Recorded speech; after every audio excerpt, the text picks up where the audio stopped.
2015 Ford Focus. Underneath the passenger side, you gotta be careful.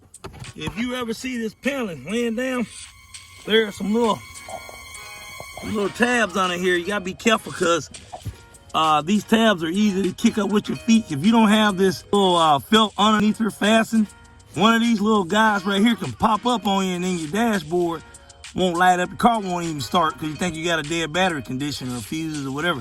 Usually a lot of times this covers to keep it protected from your toe or your feet kicking this up, because if this kicks up, you're gonna have starting issues, and you don't want to have that. So it's best if you don't have something to fasten it down, try to put the fastener back on here the best you can.